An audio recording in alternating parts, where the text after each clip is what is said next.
Hi everybody, this is Alchemist2 and I'm back again with another TV series review. Recently I just started watching The Spies of Warsaw. Sorry, my dad's yelling at the dog.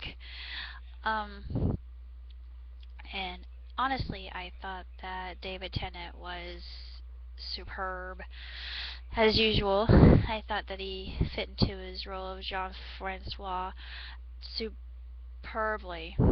I thought that he was spectacular. I think he can fit into just about any role that he wants to.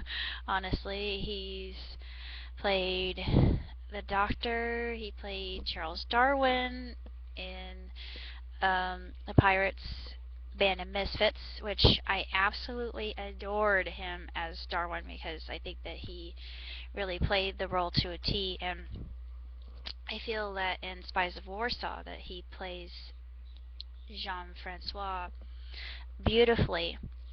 And the story here is taking place before World War II breaks out in Poland, but Jean himself, as a spy, he feels that Germany is going to attack them any time, and his inclination would be right. Of course, they don't really think that it's a true threat.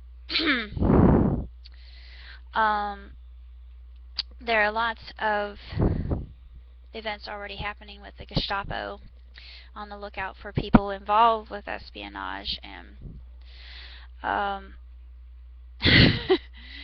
is rather frightening. And the way that everything's portrayed here, I think, is very realistic. And if you know your history as well as I do, and I myself being a World War II buff, I felt that everything was done splendidly, and it was fantastic, and they didn't sugarcoat it as well it shouldn't be.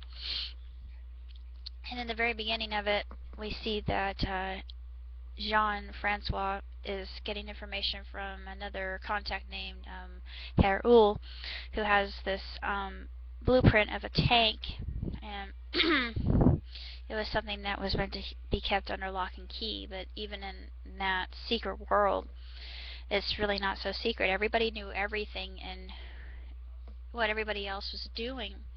But I don't know if the people realize that Jean himself is a spy. They probably don't. They just probably think he's a lieutenant.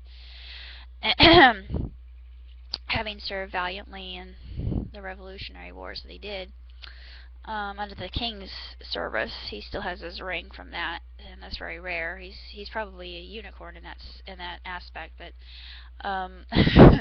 I thought that was very intriguing. And having heritage myself, both French, which my dad will deny, and Polish ancestry, I'm very proud. And I have to say I have to have a little bit of loyalty to my homeland. So it makes me glad to see something on Poland, since I really don't know all that much about the Polish side of the war, other than the swift and utter defeat.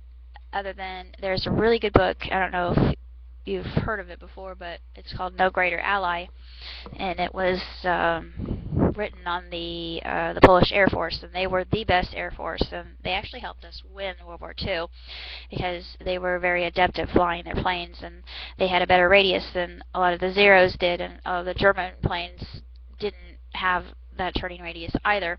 Of course, the Polish planes got shot down more often, but they were a better plane just because they were lighter and had more maneuverability. The book itself is really exceptional, and Spies of Warsaw, I feel, falls within the same category. It's just got that feeling of a noir film, which I really like. I love noir. And the music is also very reminiscent of that. It has just that old nostalgia quality of a film coming out of, say, the 50s or 60s, and is just really remarkably done and beautiful. And I give it 2 thumbs up and 5 stars.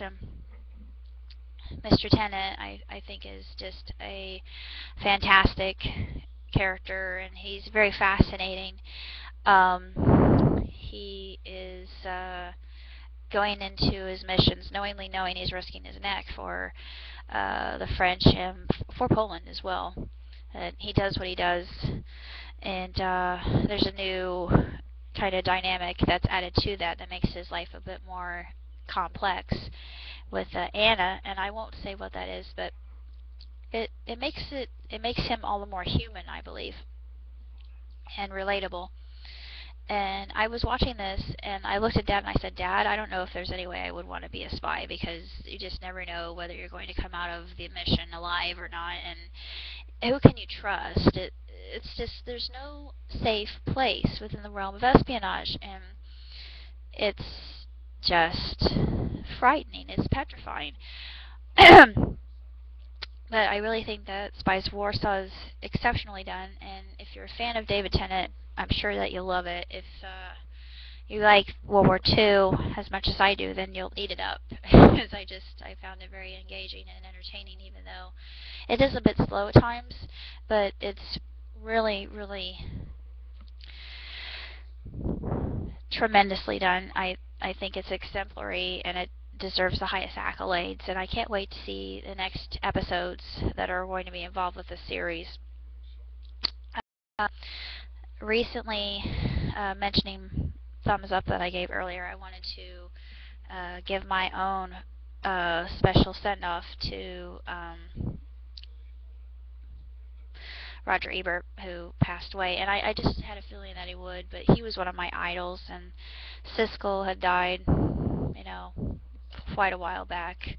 I think they had the same kind of issues. They both fought valiantly against cancer, and it's very tragic, but I owe a lot to that rating system due to Roger himself, and I looked forward to the days of actually meeting him on the other side in that great loft chair in the sky.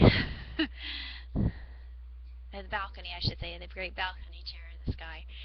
And I know that's a long ways down the road, but I really think that a lot of our reviewers owe a lot to both he and Siskel, and they will be greatly missed, and I owe the families all my condolences in the whole wide world, and my heart goes out to you. It's devastating, and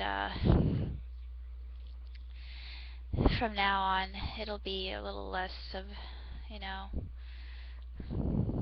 it'll be harder without him. I mean, I don't know who's going to ever fill that balcony chair the way he did, but you all know that he was a very loved man, and he was just a remarkable human being. He was truly incredible in and of himself, and for all of us who watched the reviews, we could say we were glad that what we knew, both of them, because they truly made our world a brighter and more gleeful place.